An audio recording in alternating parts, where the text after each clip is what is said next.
Gold Trunks and is fighting out of Los Angeles, California. He weighed in at 156 pounds. His record includes 36 wins, 2 losses, with 19 wins coming by way of knockout. Please welcome tonight's challenger and the former WBO junior middleweight and WBA middleweight champion of the world, now ranked #1 middleweight contender by the IBF, presenting John David Jackson.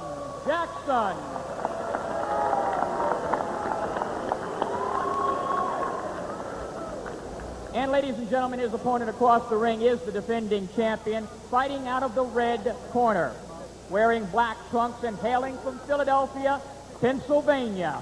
He weighed in at a ready 156 1/2 pounds. He enters the ring with a record of 30 wins, 2 losses, and 1 draw, 23 wins coming by way of knockout. Tonight, making his 4th defense of his title, please welcome the IBF middleweight champion of the world, Bernard, the Executioner Hopkins.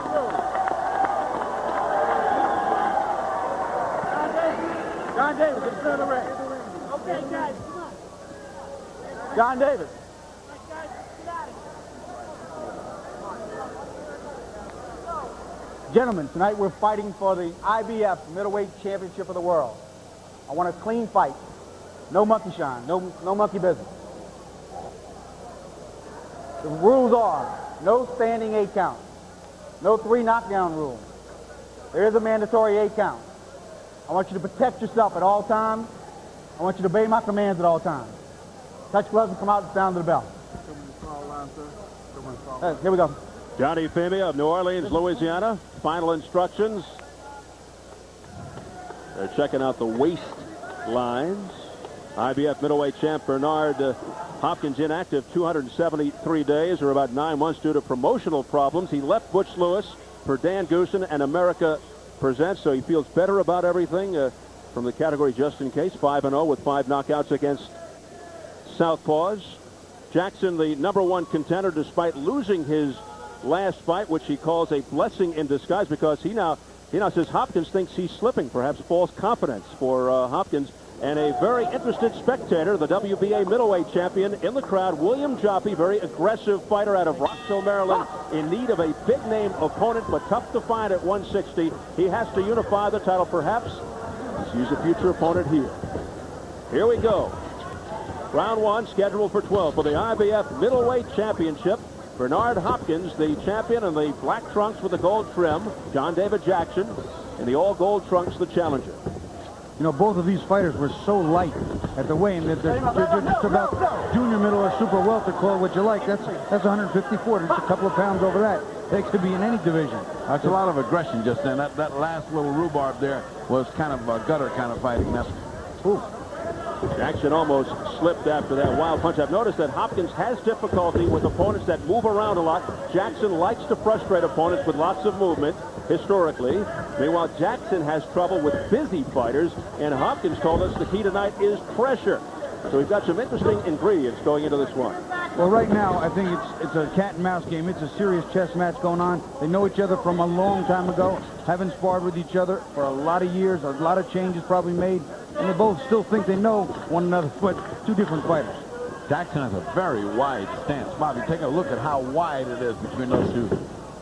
Yeah, he likes to rock and roll, in and out, back and forth, move out of the way. Not a big puncher, crisp, sharp counter puncher, likes to be fast. There was quite a bit of trash talking between these two guys in the days leading up to this fight. Jackson saying the key is everything off the jab. Work the right hook, use the angles. He said he won't run. He said if he can get past the first 4 rounds, this is Jackson, that is important. That's when Hopkins is most dangerous. Too much respect being shown by both guys. Both guys doing a lot of thinking and no throwing. First boos heard from the crowd. Hopkins said this will be a technical fight, a chess match, if you will. Well, it better be better than this, because they're not touching each other. They literally look like they don't want to let the glove touch either way. Yeah, I mean, it's not like they're in there mixing it up. Finally, a little contact there. The crowd is booing, obviously, in the background, getting on these two fighters. They want more action. Have you ever seen a fight where everything's color coordinated, including the gloves? Both guys got yellow and black gloves, and they got yellow and black trunks on. Yes, this main event dedicated, as I mentioned, to Mr. Blackwell. Mr. Blackwell's in evidence here. Certainly nothing else is in evidence. There you go. Now, right now, John David Jackson has landed a few more shots. Nothing really significant, but I think maybe a total of 5 blows have been landed, and he's maybe got 4 of them. Well, Hopkins said to us, hey, if he wants to make it a cat-and-mouse game, I can box. I don't look for him to slug it out. I'm not going to look for one big shot. He is too elusive. Talking about the man in gold, John David Jackson, a part-time model and actor. Well, a fight distinguished by lack of action. Waiting a little too long. Waiting a little too long. Settle down. Look your tongue out there for me. Settle down. We can put a little pressure on him. Don't expect weight from him, okay? Pick it up a little bit this round. All right, baby? Everything's cool. That's good. Good. Everything's cool. Give it. That's enough. That's enough. Everything's cool. Everything's cool. A little too tight. A little too tight. When you go to him, take it to him with the starter jab, okay? See what he's going to do. Don't let him be a thinking too long. Keep that jab on him. He can just keep the jab at it. And double and triple the jab up on him. He might try to counter punch off you. So double and triple the jab up. Then come the left hand behind. Okay, buddy? Bernard Hopkins told us yesterday, and I talked about the trash talking, that John David Jackson can stink the place out. And then John David Jackson came back saying he's not as good as Jorge Castro. He's not as tough as Castro. He's not a worthy champion. Talking about Hopkins, does nothing well. He said, we were friends until he started ducking me. So things getting very personal between these two. Let's see if the action heats up. I was going to say, would that they could transfer that into the ring and translate it into action. When you really think about it, fellas, how could a fight not be personal? No holding in. How could a fight not be personal to a certain degree? Sure, it's business, but God, it's got to be personal. It's like those executioners that say, this is nothing personal, but I'm taking your life. I think it's But personal. isn't a rule of thumb not to fight angry? Doesn't that take you out of the game plan? Tyson, a guy who professes controlled anger is okay, but it has to be controlled. Okay. If you fight angry and you let the anger get the better of you, could take you out of your game plan. You could, you know, throw all your punches in an array of different ways that are not good. Light him up. Light him up. Trying to take a man's head off. Jeez, what a bark that was from John Fimian. He barked out the break. I think he scared both fighters. 1 minute gone by in round 2. Round 1 totally uneventful. Holding and hitting here by John David Jackson, actually lifting Hopkins off the canvas with those uppercuts. Hopkins was told in the corner, step it up, start working. Work your way out. Get some hands free. Now it's a clinch festival. Stop punching, stop punching. Yeah. Stop punching. And the fans continue to voice their displeasure here in Shreveport. Hopkins telling us he's going to fight as if he's the challenger, not the champion, but somebody has to take the initiative here. The referee's got to take control of this fight. This is going to turn into a real wrestling match. There's going to be elbows, shoulders, and heads on the inside. He's got to take control.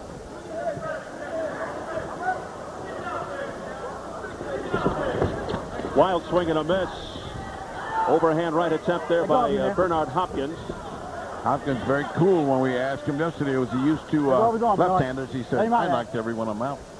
Yeah, he said he was 5-0 with 5 knockouts against lefties, including his last fight of '96 against Joe the Hammer Lipsy in the 4th round. That was an impressive knockout, too. Lipsy, strong puncher with both hands, came to fight and was winning early, but then got caught. And when he got caught, the executioner did finish him off. Jackson said he trained 12 weeks for this fight. Hopkins told us he's in great condition, trained up at Big Bear, altitude about 7,000 feet. He said he not only wants to win, but do it convincingly. But so far, we are not seeing that. Probably where he dropped all that weight up there. He's only about 156, both coming in under the 160 limit. This fight, they've done nothing but grab each other and fight very well. I find this very hard to judge. The first one I thought Hopkins, Jackson had punched more. I don't know where to go here except even. Well, in one of the more compelling fights of 1994, John David Jackson battled Argentinian Jorge Castro. We mentioned it before, Ferdy, in Monterrey, Mexico, in a nonstop, furious affair. Jackson had the upper hand for 8 rounds. When in round 9, Jackson, after unleashing a wicked combination, watch what happens here. Castro will miss with the right and then land cleanly with a winging left hook. Boom. Right to the head. Jackson walked right into it. And he bounced his head off. Watch how he bounced his head off the canvas. Both, you see? That's like getting hit twice. And that is like getting hit with a baseball bat after he went down. And some ringside observers thought it could have been stopped earlier in Jackson's favor. We were in those. Including us. Yes. Including us. We were screaming, what do you want to do, kill this guy? And all of a sudden he comes up with a punch. Well, he's 3-1 since the dramatic loss, Ferdy, with that 10-round decision over James Green, Guy Stanford, and Augustine Renteria, and the split decision loss to Abdul Ramadan. Well, Hopkins better get his game plan going if he has got a game plan, because so far he's shown nothing. Nothing except they grab each other. Round 3 for the IBF Middleweight Championship. Not much has happened. Look out! Jackson actually caught Hopkins on his way down. Yeah. Big smile on the face of Hopkins. Yeah, it was nice. He could have let him drop. Looking more like WWF. I'll tell you what, yeah. Hopkins still with a big smile. Hopkins now going in on the attack. Saw a little opening there, but couldn't take advantage. You know, John David Jackson's legs just came out from under him. I don't really think he was that hurt, but he just went back and his knees buckled, and he just couldn't seem to get his bounce. I really don't think he was hurt. I don't think he was hurt at all.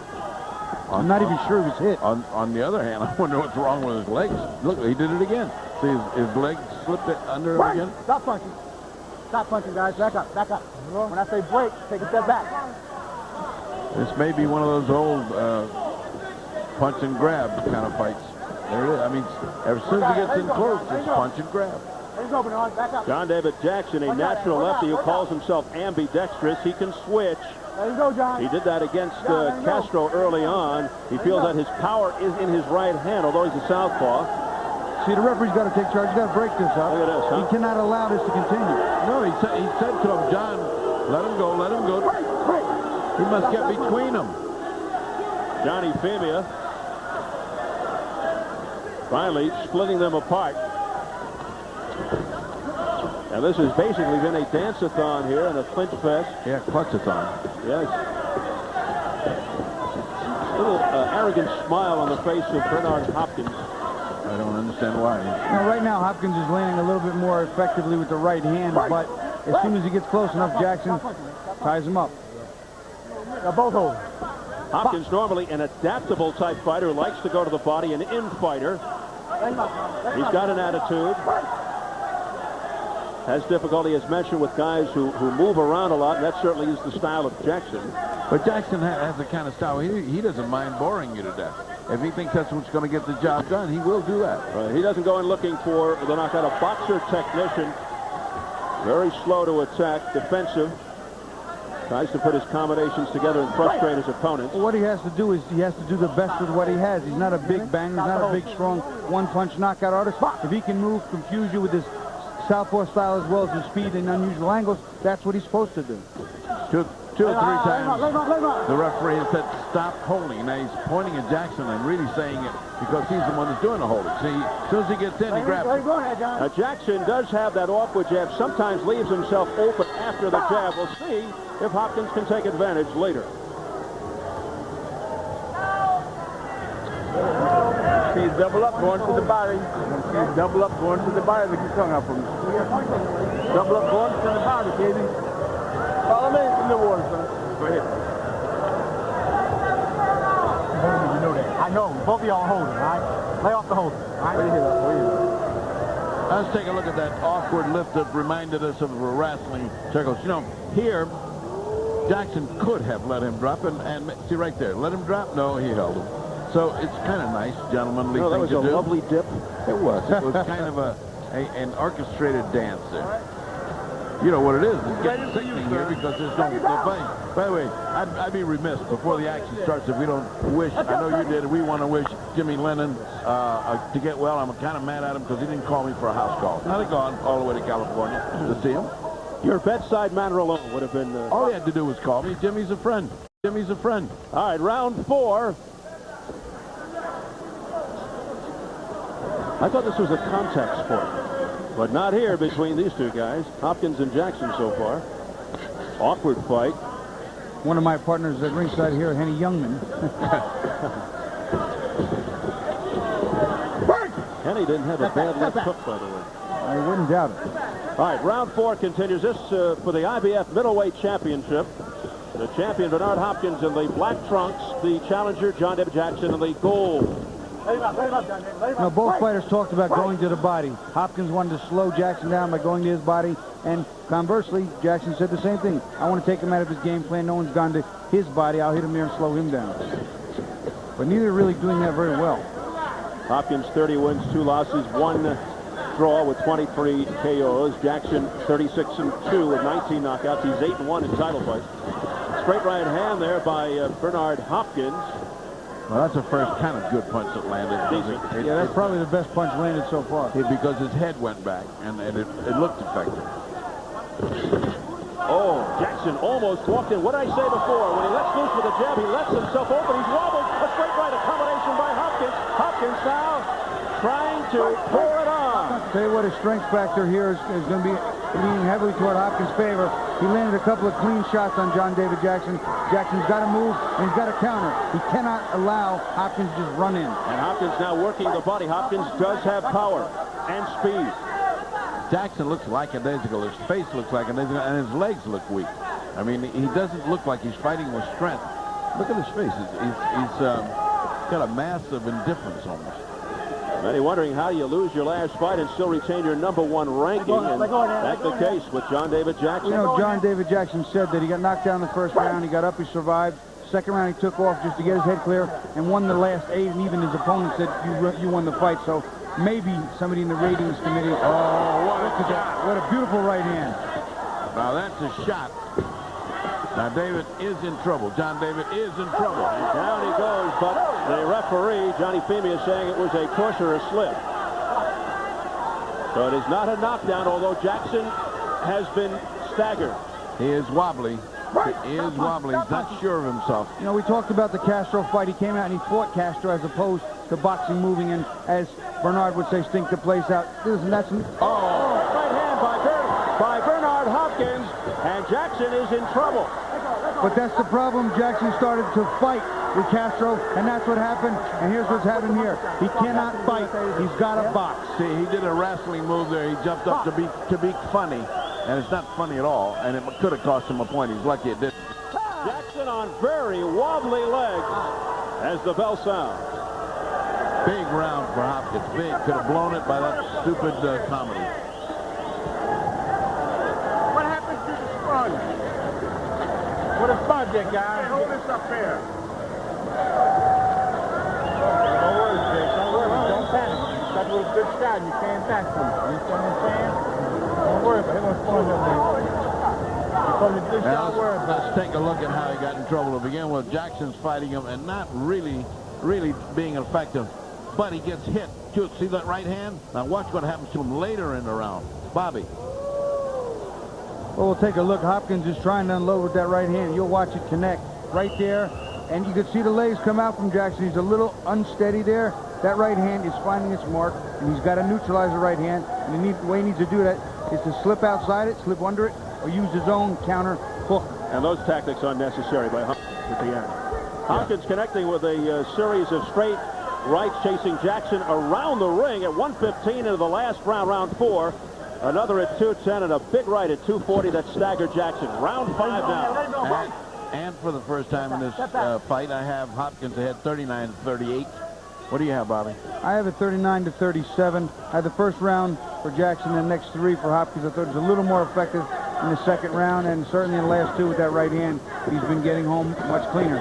There again, you see it. Hopkins applying the pressure again, pressing the attack. Combination. He landed with the straight right. Well, we're past round 4. This is where Jackson thinks he could take over and start to implement his boxing and be effective. This is where we need to see him make his move. Oh.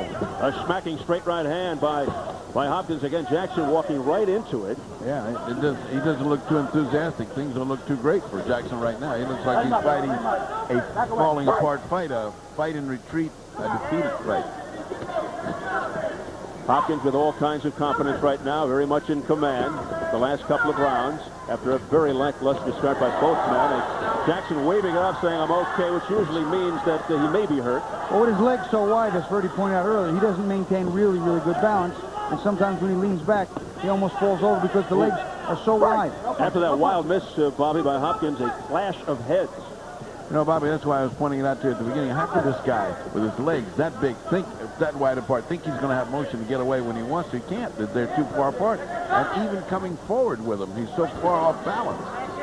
Hopkins doesn't seem to be having any problem with the southpaw style here of John David Jackson. Oh, what a vicious right cross to the face of Jackson by Hopkins.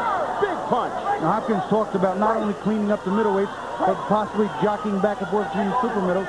Well, tonight he was so light he could go down to the junior middles as well. Sure. Oh, another thumping straight right hand to the jaw by Bernard Hopkins. And now Hopkins is grabbing in earnest. When he gets in trouble, he just grabs and holds on. That right is finding a home by Hopkins. I'm sorry, I just made a mistake. Jackson is the one that's holding on, and not Hopkins. Hopkins is the one that's doing the pounding in the black trunks. Misspoke there. 30 seconds remaining in round number 5. Another big round for Bernard Hopkins, the executioner, after a very listless start. He looks like he's having fun now. Well, he was smiling earlier. Maybe he knew something. Hopkins looks like he's having fun. And the fact that Jackson is not a big puncher, he needs to put together some combinations. He needs to get going. And Hopkins continues to smile as he heads back to the corner. Why not? He won the round good. Closer. See, go with the loop. I want to make him duck the loop. I want to duck it. Don't worry about hitting it. Duck it. Make him duck it. Make him duck it. You're doing all right. You're just stand a little too far away. Take the distance. I want you to take the distance with the hand. 3, 4 punches. You go up 1 or 2 punches, not enough. Go ahead, baby. Not enough for him off the punch. Just take a little bit off the lead punch. Off the lead punch to take off. You know, watch that wide stance that Jackson has. He just keeps his feet so far apart most of the time that when he goes to lean back or either way, he's off balance. There you saw he leaned into the ropes. He just doesn't have any balance. And when he bends backward, all his weight is on one side of his body. He can't jockey or shift back and forth. You know, it's terrible. I just don't see how a guy can fight like that and maintain mobility, and when he gets hit, he has nowhere to go. He's way apart. He has no base, no foundation. The bell for round 6, very experienced corner for Hopkins. Bowie Fisher, Al Mitchell, the 96 U.S. Olympic boxing coach, who had gold medal winner David Reed, the lone U.S. gold medal man. For the first time they tangle feet there, as we repeat over and over again, happens with left hand. I mean, their feet just get together. Their lead foot is on top of one or the other. Jackson hasn't won a round perhaps since the first, and really hasn't scored cleanly on Hopkins all night. The last 2-3 rounds, all Bernard Hopkins. And he has landed some wicked blows to the face and body of Jackson. That's what Jackson needs to do. Just what he did there, he let Hopkins throw some punches, slipped one, blocked one, and fired back with 2 or 3. But he has to be more effective, and he has to get Hopkins' respect. Boy, that was no punch at all. I mean, that was no punch at all. Telegraphed at a very soft left hook that was easily guarded by Hopkins. Had it landed, would have not had any effect. That was a bona fide slap. That was a pillow if ever there was. Well, I think some of the punishment dished out by Hopkins has taken a lot of steam out of John David Jackson here, obviously. He's become tentative. He doesn't want to punch real hard, thinking he's going to get countered real hard. Oh, a good left hook there by Jackson out of nowhere, but Hopkins showing the chin. Pretty good exchange there that Jackson got the better of. A rarity. Halfway point of round 6. He needs to use his speed to counter and counter sharp. In between Hopkins' big shots, he needs to counter. Second warning for holding against the challenger Jackson by Johnny Femia. We approach the final minute of round 6 for the IBF middleweight title. Again, charging in is the champion. Bernard Hopkins. Look out, Jackson doubled over through the rope. And you heard the instructions not to hit him when he turns around. And then, that right hand was solid, fellas. Yeah. Bernard Hopkins with a vicious right. Down goes Jackson. Scrambling, sprawling to the canvas.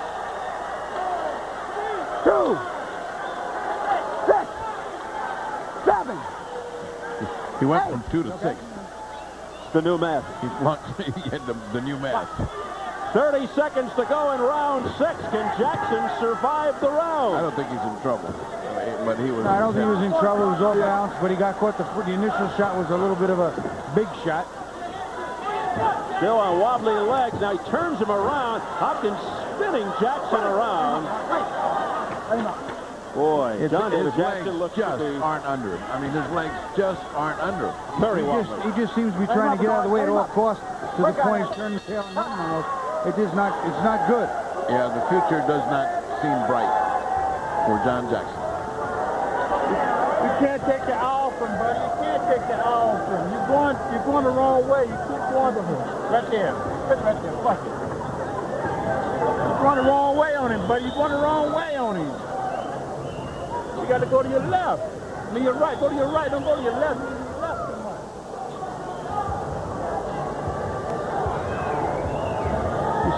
You see the body shots there, and it's a kind of a good shot, but he's off balance. He hit him in the body, and therefore it's a knockdown. Yeah, well, I think it was a legitimate knockdown, but before that, he'd gotten powdered pretty good. He was kind of slipping and sliding. His foot just comes in. His back left foot just slipped up out from under him. Not a clean knockdown, but he hit him anyway. Yeah, and that wide stance is going to cost this guy all through this fight. He's just one of the factors in the fight. He's not going to teach him how to do different now. We've reached the halfway. Right, he went tumbling over to the canvas.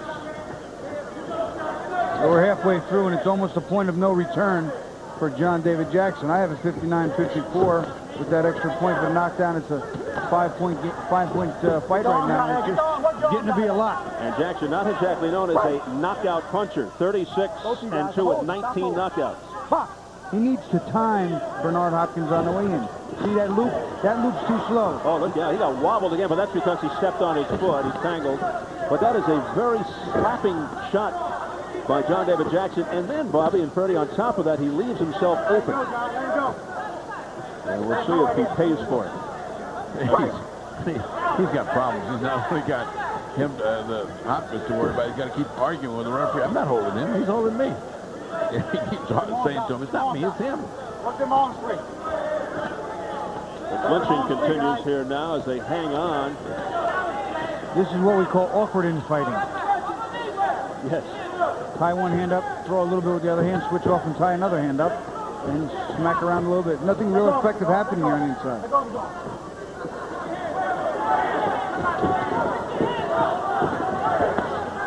Let him up, Let him up.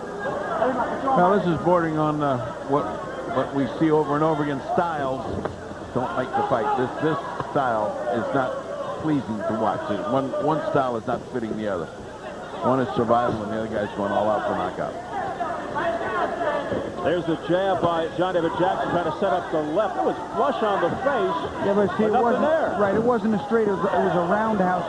A southpaw is not supposed to throw a left hook. He's supposed to throw a right hook from his right hand. And that gets Hopkins going. Here's the whole arsenal. A barrage by Bernard Hopkins to the body and head of Jackson in Jackson's corner. And the referee, Femia, looking on very closely here. Oh, look out. Oh, that's a big right hand. Right hand by Bernard Hopkins, and Jackson going through the ropes. And he continues to hit him. And that's it. It's over. Johnny Femia Jr. finally steps in and ends it, and Jackson does not know where he is. He just was not defending himself. He didn't go down the ropes, actually hurt him. He was better off going down, taking a knee, getting some rest, clearing his head, and getting back in the game, but he just didn't do what he had to do. Well, it shows he wasn't there. His mind wasn't there. He was not conscious, and again, they did the right thing. He has no complaint about that. I think what Bobby just pointed out, the rope actually was his enemy because he should have gone down. He couldn't. I don't think it would have made any difference if he got up, Bobby. He was gone. And I think he thought that the referee was going to come in a moment earlier, and so he let his guard down, which, of course, is the first mistake, and Hopkins really went in after him after that. This is one of those nights where you expect a great fight. Can't wait for it to happen, and then it doesn't happen. And there was a complete domination of Hopkins to Jackson. Jackson didn't have any idea how to fight him. His stance was wrong. He didn't know how to deliver the punch. I was expecting the John David Jackson that showed up for the Castro fight because he was fighting Castro well, beating him from foot to post. And not that I expect him to do that to Hopkins, but I expected that type of style. In-out combination, step back and forth, because he fought a great fight against Castro, even though he stood in and punched with him where he shouldn't have. With Hopkins, I knew he wouldn't, but expected a little more from him. Well, all expectations are not always met in boxing. This is one of those nights we expected it. It didn't happen. So Bernard Hopkins makes his fourth successful defense of the title. Bernard Hopkins is here, the strength, big fact. You see him land a couple of big shots, then he works to the body. Big right hand there to the body, and again, up top, he rips it up. The left hand, the right hand, top of the head, side of the head. Bernard Hopkins kept the pressure on here, kept the punches, didn't load up with them, made sure they landed. And then you'll see John David Jackson does something on the ropes here that's awkward. He sits on it, and then comes almost through ropes, doesn't really go down, right there. Doesn't touch. You see the ref? The referee started to step in between them, and he got hit clean while the ref was there. All right, from overhead, Bobby. Yeah, here you see him, he's sitting on the, I think it's the bottom rope, the second to bottom rope. And now when he stands up, I think he thinks it's a knockdown. He drops his hands and he gets hit with 2 or 3 clean shots. And then the referee just completely stops the fight. I think there was some misunderstanding there on John David Jackson's part. And the referee was a little shaky for a minute. Yes. Okay, we all... You said you were going to take him, and you did from the very beginning. Thanks, Doc. I'd like to give all praises be to Allah, bear witness there's no God but Allah, and that Prophet Muhammad, peace and blessings be upon him. I'd like to thank my mother, Shirley, my father, Bernard Hopkins Sr. He couldn't make it today, Doc, and I'm glad to be here on Showtime again and working with Don King and getting ready for maybe a unification. I hope so, Doc, because, you know, everybody wearing belts now. And everybody confused who the real champion is in all weight classes. But that makes it all the more interesting because a guy like this can put all those rivalries together. You know, this is the end of another rivalry. You had a rivalry with this guy dating back to the Philadelphia, to the gyms. I think he put an answer to that, didn't you? Yes, he did. Well, me and John David Jackson, I said it before, and I ain't hold no punches back, and said that John David Jackson taught me how to fight southpaws. I was 8-0 when I fought John when he was at the top of his game at junior middleweight. I love him. I give him all respects. And you know what? It's just passing the torch down. If I need a southpaw, you know who I'm going to call? I'm going to call John David Jackson because he taught me. And he took me to school for a while. I said, I can't hit this guy. And I stuck with it. And, John, I give you all the praises, man. You helped me. And you did a good job helping me get ready. Well, not training for Lipsy, but that southpaw stand was dangerous, man. And I paid a good price for it early in my career. Would you say you buried the hatchet here tonight? Well, it wasn't ever no grudge and everything. But if you want to say bury the hatchet, I think that it comes a point when a man graduates. He was a teacher, and he passed me the apple, and then I got to take and teach somebody else. Let me talk to the professor, because the professor had a bad night here tonight. Yeah, well, first of all, I thank Don King Productions and Don King himself for allowing me to fight for the world title. He worked very hard and diligently to get it. I'm sorry that I let him down. I'd like to also thank Carl King, because he was very instrumental in getting me this title shot. If it weren't for him, I wouldn't have got it, and I just want to thank both of them very much. Bernard, you know, I underestimated him. I thought I didn't learn enough, but tonight he proved he did. The weight just really got to me too low. I've been fighting like 165 lately, you know. But I made no excuse. Young, strong young man. He proved tonight that he's a better man, and I can't take it. You agree with the stoppage because it really did look like it was stopped right? You know, fighters are never going to agree to that. But the referee made the decision, and I respect that, and nothing I can do about it. Once again, I think DK and CK and everybody else, and Bernard, hey, you are the better middleweight, and I can take my hand off to you, and God bless you and go for the best. I want to thank everybody that, hey, if you believe in the Lord and you love yourself, then anything possible in the world can happen. DK proved it, CK proved it, and my cornerman, I want to thank everybody. I let you down, but hey, I may be down in the boxing game. I'm not out in life. Thank you very much. Well, that's a good show of sportsmanship. That's what we like to see in boxing. One thing about John, I'm a little envy of him because he got a modeling career. I don't look that good. Well, the way he punches, he'll need a modeling career. All right, that's very nice. Stop it! Long white ball. Stop it!